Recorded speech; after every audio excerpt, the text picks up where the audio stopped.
All right, so we'll just get right to it. If I could have you guys introduce yourself briefly. We'll start with Kate and then work our way down the row. Perfect. Hello, I'm Kate Feather from Lincoln Financial Group. For those of you who don't know us, we are a financial services company headquartered here in the Philadelphia area.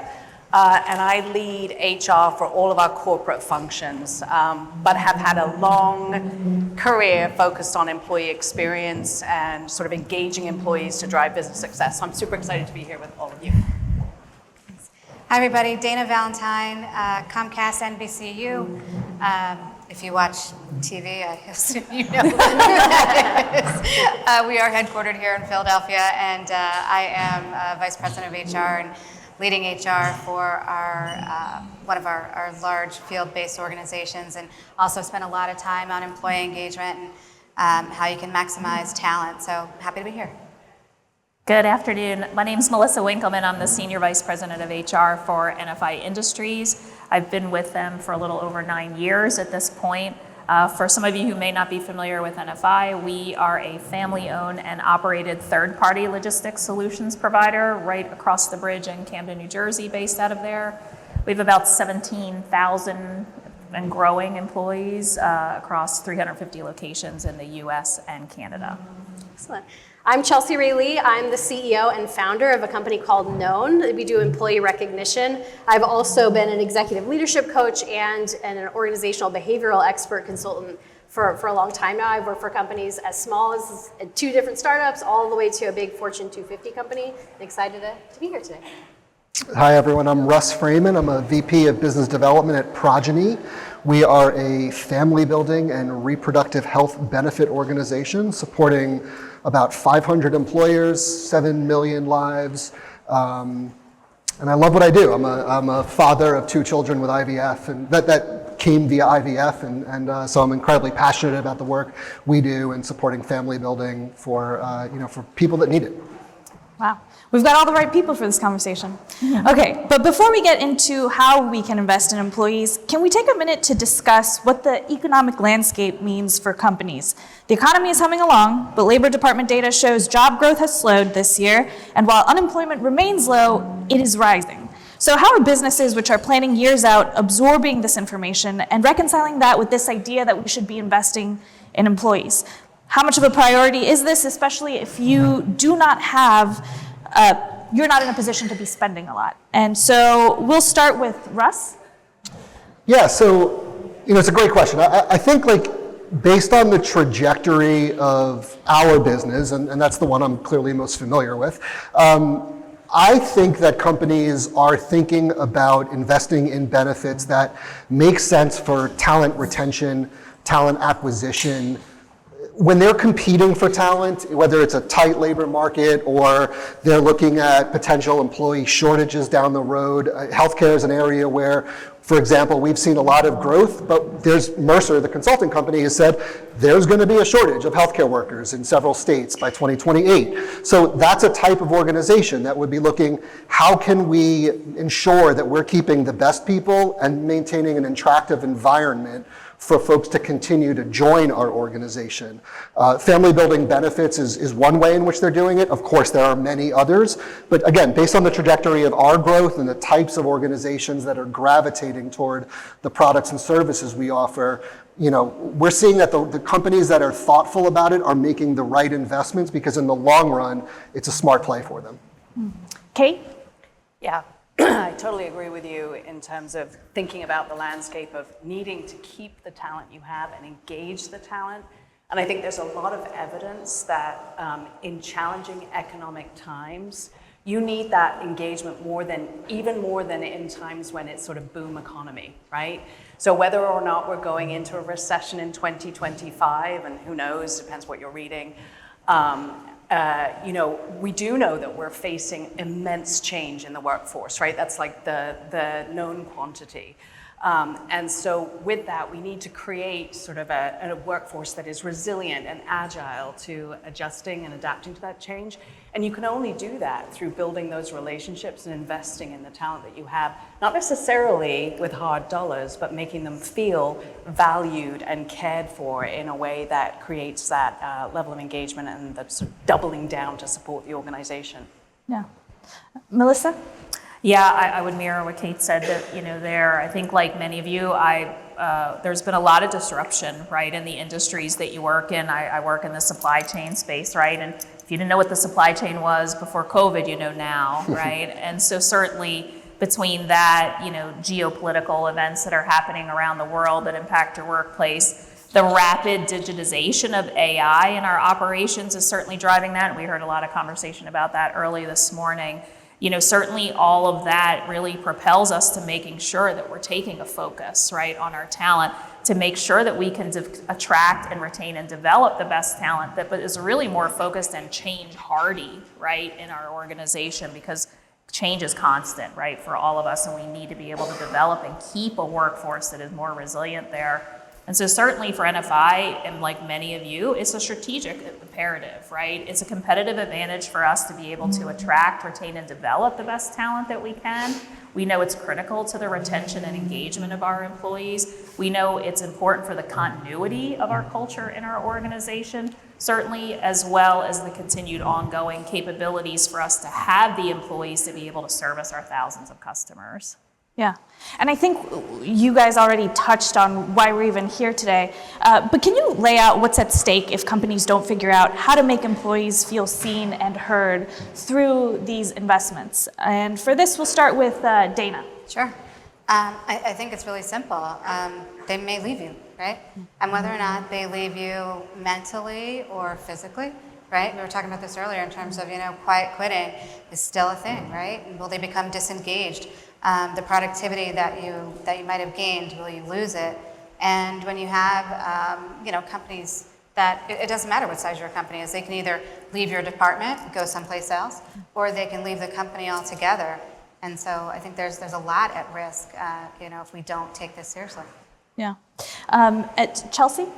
Yeah, one of the things I don't think is talked about enough also is over the coming years, how many young people, how many new people will enter the workforce that are much differently motivated than the people we have in the workforce today. So it's not just about keeping your good talent today, it's about positioning yourself so that you can attract, Gen Z coming into the marketplace. If you think about the way that we talk a lot about smartphones and things that they grew up, but also they've experienced a consumer experience that's very personalized. A lot of companies have gone out of their way that they engage with, that they buy things from, to create a really good experience for them that they will expect and do expect as they enter the workforce. So I think one of the biggest risks too about not solving this problem is not being able to attract the next generation of talent. They're creative, they're amazing, they will find something to do, and hopefully that will be working at your company. Yeah, and they're very vocal, compared to past generations. Russ, what's at stake here?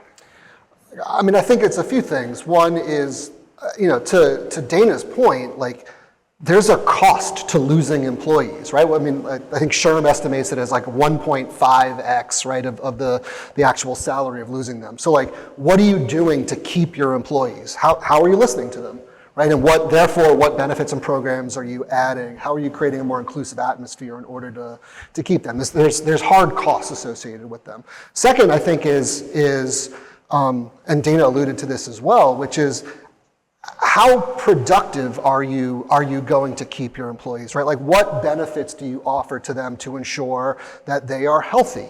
Healthy employees are better employees, right? So do you want to have a productive workforce? How are you thinking about their mental health? How are you thinking about their physical well-being? How are you thinking about making sure they stay healthy? And in order to do those things, you need to have certain investments that I think in the long run pay off in terms of the ROI of actually taking care of your workforce. Yeah, so those are all good. Okay, so we chatted a little bit before about this, and it sounds like there are levels to how companies can make employees feel invested in and appreciated. Can we start by talking about, for the lack of better term, the low-hanging fruit, the little stuff that's not so little? What are some specific, small yet meaningful ways managers can invest in their staff? And for this one, we'll start off with Chelsie. Yeah, so one of the things for me, so my life's purpose, if you came by my booth, I probably told everyone about it because I love it so much, It's to help people feel seen and loved so they have the courage to be the fullest versions of themselves. I was lucky enough as a young woman to have a grandparent that made me feel like I could do anything. And that has been a powerful catalyst in all of the things I do in my life. It's driven a lot of the confidence I have around the companies that I've started. And a lot of it is just the small things of being seen and felt like you're known.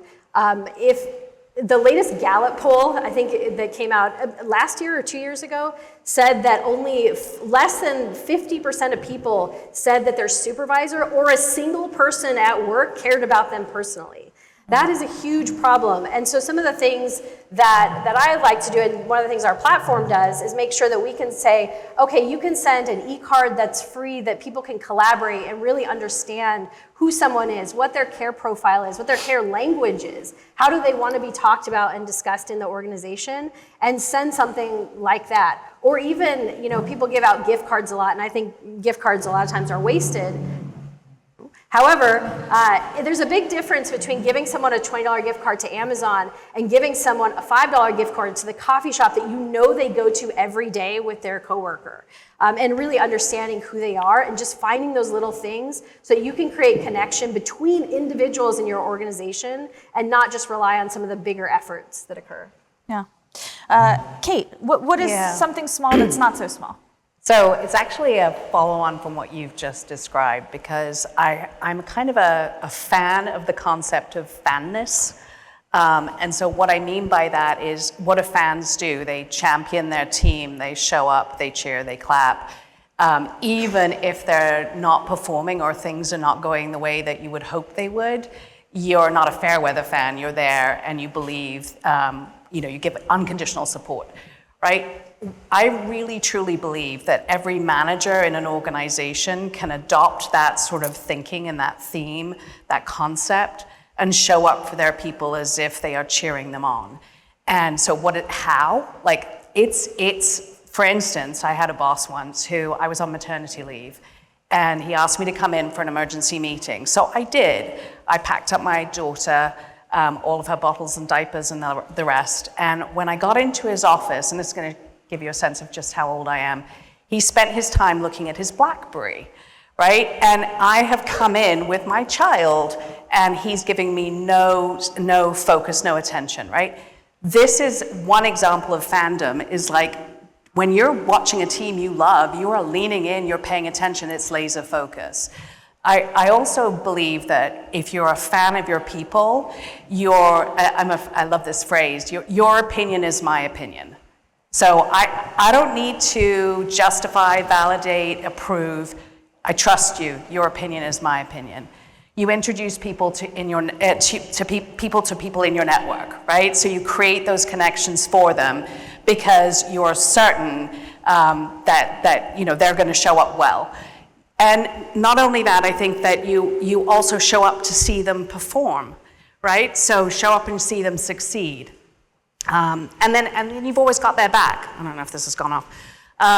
You've always got their back, no matter what's happening. So if we can get our managers in our organization to really lean in and show up as fans of their teams and their individual employees, I think you go a long way to creating that culture of engagement. Yeah. That really resonates as an employee. Like, I have been so loyal to the managers who I feel like have my back and are, checking in on me, in little ways. Dana, what are some little things that are not so little? Yeah, I would just really echo what you said. I'd only add a couple of things. It's about, everything you said is because they're intentional, right? Yeah. Like, people are being intentional about spending time. So it's kind of like getting back to basics. Are you having one-on-ones? Are you telling people exactly how you feel about them and their development? Are you championing them? And people always think maybe development is a class. We all know that it's not.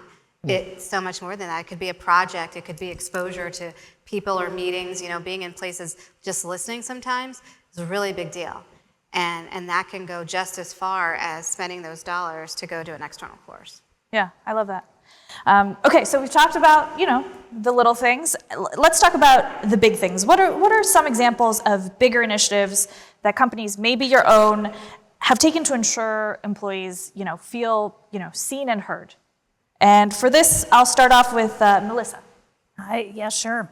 I love that fandom. I love that fan mentality there for sure. I didn't know they were going to be here today, but Kristen from Linkage and Sherm, I don't know if she's here in this room right now. There you go. So certainly at NFI, one of the things we're making investment in, right, is in the development of our leaders and our people. And we have some cohort-based learning programs, right, for high potential leaders. And those start at the supervisor-ish and above level. But one of the programs that we really are proud of and have spent a lot of time in is in partnership with Linkage Sherm, and it is the Women in Leadership Institute. And so every year we send a cohort of high potential women leaders in our organization to this program. For those of you who aren't familiar with this program, I'm a graduate myself. My colleague Susan Oros, who is here, is a graduate of the program as well. So if you want to learn more about it, you can talk to us or see the folks at the Linkage table. But it's a 4-day long program, and it's really focused on helping women develop actionable strategies that help them deal with hurdles that only women face, right, in the workplace. And through the program itself, you get to go there with your own individual cohort of people from your organization, but also you get to interact with over 1,000-ish probably women from 300 plus organizations right around the globe there. And during that 4-day session, you start off prior to going by getting a 360-degree assessment that's tailored to women, right? So it's not just a regular old assessment, but it really does focus on the things that women experience in the workplace. You get to listen to a wonderful slate of renowned women leader speakers at this organization. You get those networking opportunities, but more so you get to be having some deep learning in that safe cohort space, right, that you can really leave there with actionable strategies that you can do to help refine and develop your leadership. And I'm really glad to say this is our 7th year, I think, going into this program, and the retention rate for women who have attended that program at our organization is 81%, and the amount of attendees who have gone through that program, 71% of them have been promoted. Oh, wow. Russ, we'll throw it to you next. So I love that example, actually. If I look back across my career, the times where I felt my company invested in me as an individual, those were incredibly meaningful moments. And I'll take it a step further and apply it to what I do now, which is, so I used to work at Google. I was at Google for 11 years. And that's where I first experienced Progyny as a member. Like I said, I had 2 children via IVF, and Google was one of Progyny's first customers. The degree of loyalty among that cohort of people, the people who have a family, have a child because their company invested in a benefit that allowed them that privilege, or some people would say right, and whether they're a member of the LGBTQ community that would likely need a benefit like that, whether they're an underrepresented group that has a predisposition to a genetic disorder and therefore needs IVF, or just because they had trouble on their way to building a family. The degree of loyalty, I think, it probably rivals that 81% figure that you cited when you get that amount of support from a company. And you can do it in a way that mitigates financial risk, not just because you're retaining talent, but because you're also minimizing the problematic pregnancies, the downstream health issues with a managed network of clinicians. I'm not going to get into our whole pitch, but there are ways to do that in a sense. I know your underlying question is how do we do it without breaking the bank? There are ways to do it if you think about your budget holistically, keep people in your house, do it in a low-risk way.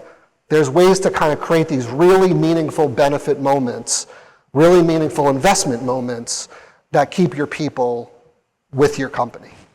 Yeah. Wow. I also did not realize, Russ, that you experienced Progyny while working somewhere else, and then you moved to Progyny. Talk about loyalty. Yeah.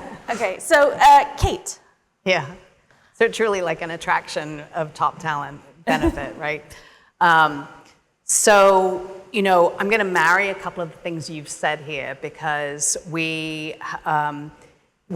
focus very much in our big programs more recently on career development and growth. And part of that is because over the years, and I'm going to guess that everybody would raise their hand here on this statement, we have found that career growth and development is one of the top drivers of engagement for our employees, right? So we have done a lot of very specific targeted programs for high potentials, for early career, for up and coming leaders.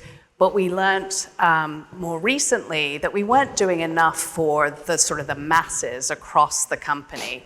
And from the perspective of diversity and equity, we weren't necessarily tapping, people were being tapped who look like, sound like, walk like, think like, the people who were tapping them on the shoulder. So we recently launched, in its early days, but we launched something called the Opportunities Marketplace on our learning experience platform. And what this allows managers to do is to post, or actually anybody, but it's easier for managers to do this, but you can post sort of a job shadow, so come see what it's like to work over here. You can post a project, so come and help us if you've got the skills that we need, help us with this small part of a bigger project, a stretch assignment, or skills-based mentoring. And what I particularly like about this is we did some work about, 2 or 3 years ago, to define or identify the personas, the employee personas in our organization. And one of the 5 we named the talent cultivator. And the consulting firm we were working with told us that they didn't necessarily see this persona, nor did they see it in the size or the volume that we had at Lincoln. And the talent cultivator is a group of employees, many of them, who want to develop others, right? So by building skills-based mentoring into this program, not only are we giving kind of the masses, employees, individual contributors who aren't necessarily getting exposure, the opportunity to be mentored on specific skills that are important for their employability, but we're also giving the managers who want to cultivate talent the opportunity to do that too. So it's sort of this nice symbiotic relationship. Yeah, I love that. Okay, Dana. Yeah, and we do the same, and at Comcast we call them gigs. So very similar mentality. And a lot of the things that have been mentioned in terms of cohort-based programs and by level, by gender, by race, we're doing those. But another thing that we're doing is we measure employee engagement often, probably more often than you might think. We do several surveys throughout the year, and then we do a big annual survey. But we take that and we measure the work environment index, really look at our, how are our leaders doing from, are their employees engaged? We use that data to actually make decisions around promotions. And if it's the right leader that's providing the right environment for folks.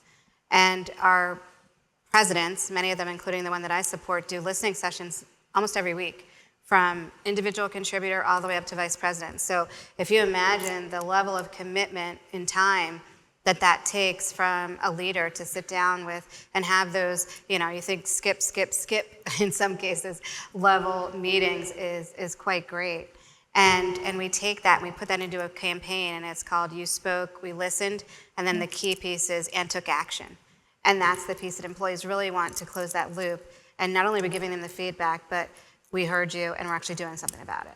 Yeah, I love that. It's like a big initiative that also feels very intimate, you know? Yeah. Okay, and Chelsie, we'll end this question with you. Yeah, I've done a lot of consulting with companies that are very forward-thinking and in the benefits that they offer. And what I'm starting to see is that people are offering more of a menu of things. To Russ's good point, everyone is in their own kind of life stage. Everyone needs a certain kind of benefit that would help them be their healthiest self. Sometimes that's IVF, sometimes it's caring for an aging parent, or childcare, or getting help with prescription drug costs, which are rising for everyone. And some of the best companies that I've seen are in the forefront of offering, again, like a menu of, you have kind of a budget of how you spend your dollars and what's important to you. And I think over time, there's a lot of legal hurdles to get over as you offer those, especially among all the states. But over time, again, that's what people want. They want to be catered to whoever they are. For us at Knowwn, I know this is not easy or possible for many people to implement. We have a 4-day work week, and it is not 4 10s. It is at the beginning of the week. We're like, what do we get? What are we going to accomplish this week? Let's see. We got enough on the list? Okay, let's meet again on Thursday in the summer. Did we do it? Yes, that is good enough for us because I don't personally believe that people should be working as many hours as they are. And that's a secondary component to, I think, what people want is more time to enjoy their life, to spend time with their children. Again, all of the personal things that they bring to the table, the human element, really catering to that. Those are the people that never leave. And in fact, I have had many questions when I say that, are you hiring? And the answer is no, because my employees don't leave. Here, here. I don't think they've changed the work week, the standard work week at the federal level since like 1940. So plug for that, yeah. Yeah. Chelsie, and that's a great transition to discuss implementation and what these investments in employees actually look like in action. So one of the things that stood out to me is that moving or training people across divisions is relatively easy, low cost, high reward, and is a good way to retain talent. But can we talk a little bit about what this looks like in action, what best practices are? You know, we heard about the opportunity portal or the gigs, should employees ask for these opportunities? Should managers be offering this sort of move? Does an official program need to be in place for managers to be investing in their employees, or can it be an informal setup? So for this, we'll kick it off with Melissa.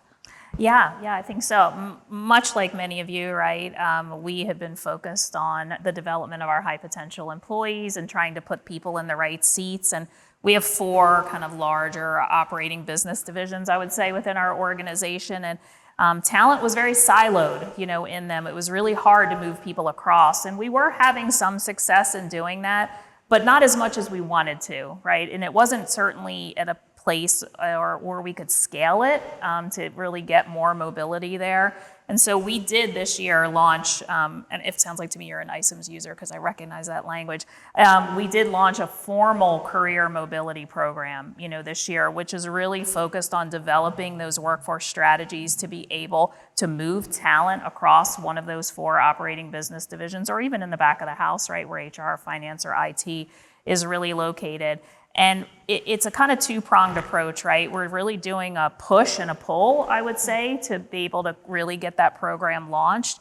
And really, we're really trying to push opportunities to targeted audiences of employees that really we find that would be a good match for those skills and for those roles that can be transcending across any one of those business units, and where you don't have to have deep operational knowledge of a transportation business unit or a distribution business unit, but you have those key skills that can go across the entire platform.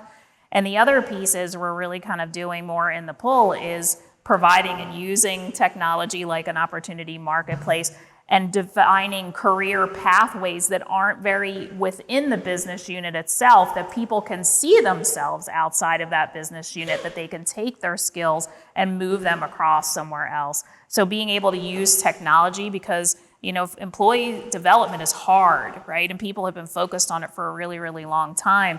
And sometimes we want to really give the tools to the employees, because at the end of the day, one of the real goals of this program is for employees to own their own development, but we don't want it to be hard, right? If people want to be developed and they want to have those opportunities, we want to try and utilize that push and pull approach to make them more visible and available to people so they can do that. We did just launch a survey and ask people, would you be interested in potentially moving to another business division? The amount of vice presidents and senior vice presidents that said yes was shocking to us. Because we never would have thought at that level people came up through those divisions. They were deep experts in those divisions. We never thought that people would want to move across. So even giving people the opportunity, to raise their hand and say that they have interest really opened up a whole nother level of succession and potential talent mobility to us that we didn't know existed. Yeah. Wow, that's fascinating. Kate, I know you've already talked about the, I think I gave it the wrong name before. It's not the Opportunities Portal, it's the Opportunities Marketplace. Yeah, but yeah, so, do you also have like an informal way of, showing? We do, but I would love to talk to you more about how you're doing that, because while I'm a fan of sort of organic growth and opportunity sharing, I always worry, like I said before, that it's not necessarily equitable. And we have, over the years, seen that employees are like, well, these opportunities aren't fair. So we do put structure around it, and probably everybody does, but the idea that you have to follow job postings and really consider people, even if they are not necessarily ready or don't yet have the skill set, just getting that exposure. So I do feel like you need to have some guidelines, and that it takes a relationship or a partnership between talent management, diversity, equity, and inclusion, your HR business partners, just employment law even, to make sure that you're really giving fair opportunities to people. But we do definitely say you are the architect of your own career. You should raise your hand if you're interested, and then let's talk about, and we try to train our managers to say, look, if you could have anybody's job here, whose would it be and why? And now let's really talk about what it would take to get you there. But what we want is to make sure those conversations are happening consistently, intentionally, between all managers and all employees, so it's not just about those or those you know best. Yeah, I love that framing, that you're the architect of your own career. And I know, at least for myself, there have been moments where I'm like, oh, well, I'm not qualified for this, this jump in job posting. And it turns out, talking to a manager, it's like, oh, there are little things that I could do to become qualified or get down that career track. Chelsie. I'll hit it a little bit from the informal kind of space. One of the things I love about being the startup world after being in such a big company is that I have 20 employees. I can be very informal about things. And I am very much a fan of the architect of your own destiny, that if you want something, come, I'll help you get it. Let's talk about it. And if people know that you have that approach to things, they won't be afraid to tell you. My longest tenured employee, Jake, he's been with me for 8 years now. He used to have a totally different job, and he said, I want to be a product manager, a software product manager. Did something totally different. Okay, well, let's go try that out, see how that goes. I was like, that checks out. He's got the right skills to do that job. He is the best head of product of all time because he took the initiative. He wanted to do that, and our team was very collaborative around letting him give him the opportunity to do it. On the other side of things, when I started my career, I worked at Southern California Edison, a 16,000 employee electric utility company. I worked there for 14 years. I had probably 17 different jobs, and it was the best thing ever because I was able to say, oh, substation engineering? No. And then as long as you were able to apply and go somewhere else, I really figured out what I was good at over that period of time. I got a lot of opportunities, and I ended up as head of product at the end of that, which then led me to form 2 companies. And so I think that the formal ability for people to move around and really understand themselves is so critical to people's growth, personally. Yeah. Okay, we've talked a lot about what works and what we could be doing, but obviously a lot of these innovations and programs are trial and error. So can you share some of the pitfalls managers should look out for when implementing these efforts and, again, investing in employees? And so for this one, we'll start off with Dana. Sure. I think, you have to make sure it's something that they care about, right? So often we don't ask the question, right, in terms of what they want. We just maybe give what we think is needed. And when there are fewer dollars, you really have to think about the impact. Is it going to impact the few, or is it going to impact the many? And there's really no right or wrong. It's just a matter of, what's right at that right time for your organization.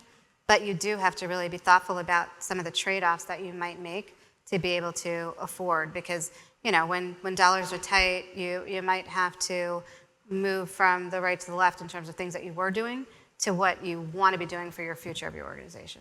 Yeah, Russ, what are some pitfalls?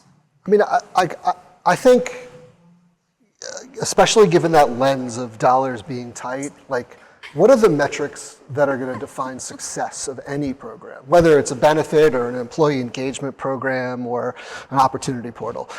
Any of them, if you're going to invest in developing that thing, whether it's technology or people-led, right?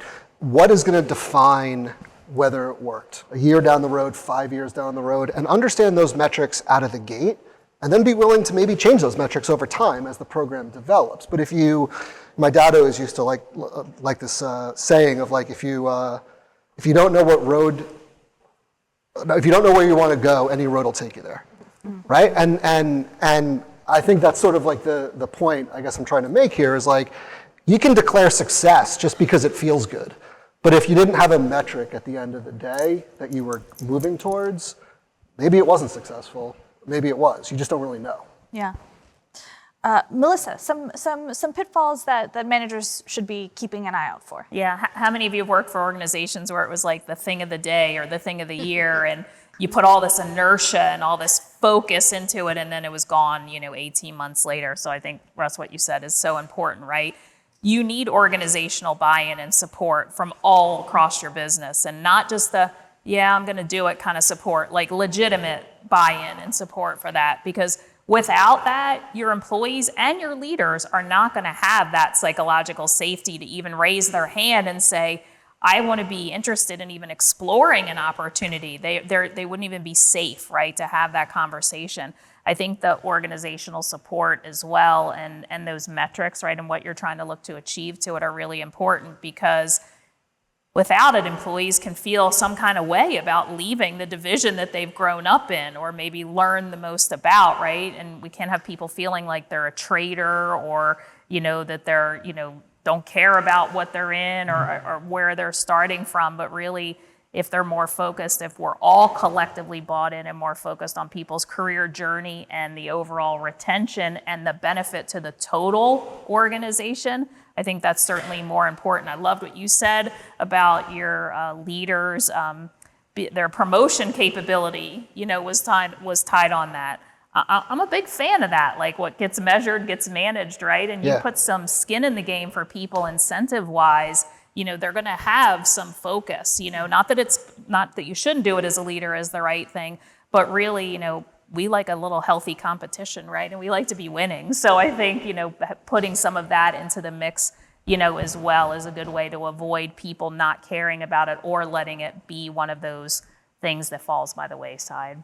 Yeah, I love that. And this is like a perfect transition to our next question, which is like, how are we measuring success? How are companies doing it? How are employees responding to the efforts that you've already implemented? And for this one, we'll start off with Kate. Sure. I think I'm going to sort of reiterate some of the things you all have said, because it's sort of interrelated. But I think, like you said, Russ, you've got to start with what is the point before you define what the outcome is and what you're going to try and measure. It's kind of like, why are we doing this, and what's the problem we're trying to solve, as opposed to just saying, well, let's just invest to make people satisfied and happy. But I think that there are some obvious things, and we are moving to more regular listening as well, Dana. Is sort of, is this having an impact on employee engagement? Is this having an impact on retaining our high performers, on it's showing that people really understand and embrace your new values and leadership attributes, which is one of the reasons we rolled out a new recognition program recently. And we've been able to show the relationship, for instance, on that between people who are getting recognized and their level of understanding around what we value and what we expect, which is critical to as we sort of shift our culture. And also been able to show a very strong relationship between people who are engaged and those who stay. So people who receive recognition and those who stay. So if people haven't received recognition through our shout-out program, they're much more inclined to depart the organization than those who have. But we knew that those were the outcomes that we were trying to achieve with these different programs. So I think it really starts with knowing what you're trying to measure. Yeah. Or what you're trying to affect, I should say. Chelsea. And to that point around, oftentimes we're trying to measure tenure, retention, those kind of things. One of the things that I've seen done well is really deciding for each position, what does success look like? If you're hiring a whole team of account executives, a good success metric is that, somebody's meeting their quota a certain amount of time and they have a tenure of 18 months. And I think that really understanding, that's great. If they graduate to something else after that, you may have not wanted to lose them, but that's deciding on what a success factor looks like for each position ahead of time is important too. It's not just about keeping people forever. Like I said, we're going to be having a lot of new people enter the workforce, keeping them, making them successful in their roles, finding paths to elevate them, and measuring that is important. The other thing is that I love this question. and we're trying to measure metrically something that just intrinsically matters as humans. We want to be treated well. It's sad to me that we are always put in a position to say, prove that the dollars we're spending on treating people well are getting a bottom line outcome. And that's sad. But I also understand that that's not the reality that we live in. And again, just realizing what's most important, if it's tenure, if it's some kind of performance, but not taking the human element out of it either. And Russ, you kind of started this question, so I'll tweak it a little bit for you. I'm curious, and you've already touched on it a bit, but how are employees responding to, the investments that companies are making in them? I mean, I guess I'll address this last question that Chelsie raised, which is, because I think it goes to that question that you're asking too, which is like, it doesn't always have to be about the bottom line. I mean, yes, in a lot of ways it is about the bottom line, but employee sentiment can also be related to the bottom line, because the downstream application of that is, are they staying with the company? Are they happier and more productive with the company? And again, that is something that you should want to measure, employee sentiment, right? Even if it's not a direct, dollars and cents thing, because I think you can also play that out in terms of what employee sentiment means. So, that to me, that goes to like, figure out ways to listen to your employees, right? And measure the ways that measure what you're getting from that listening, whether it's via employee surveys or otherwise. And something that Kate mentioned before about applying to the masses, I think like employee surveys are great in that regard too. I also would say, just to put a word in here about it, like listen to your ERGs. Like they're people that are often getting the most psychologically safe feedback. Like what are they telling you as a leader? What are your ERGs saying? Because those it's another way of measuring, like, how do our underrepresented groups feel? How do our up and coming leaders feel? I think those are critical sentiments to be measuring on an ongoing basis as a way of ensuring that you have a happy workforce and a healthy workforce. Yeah. And we have a little time left, and this one, anyone can raise their hand. I'm curious, are there any new efforts or trends that we're seeing, any creative ways that companies are tackling this idea of investing in employees? I know we discussed a lot, big things, little things, but is there anything else that you and your company may not necessarily be doing it, but something you're seeing that you're like, oh, that's interesting? 4-day work week. Say it again. 4-day work week.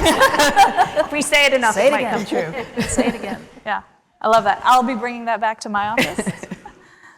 Anyone else? I can't say like anything like super shiny out there, but I mean, the theme, we heard it this morning, we've heard it a lot today, is your workforce, right? Your workforce. 13,000 of the 17,000 people who work for me are working in a warehouse and driving a truck, right? And so, in an average age of about 44, right? So people are kind of in all kinds of different parts of life. And I think I liked what you said, you got to take the feedback from people and you have to action it. And they have to know that what you're doing is because of their feedback, right? To kind of tie those two correlations.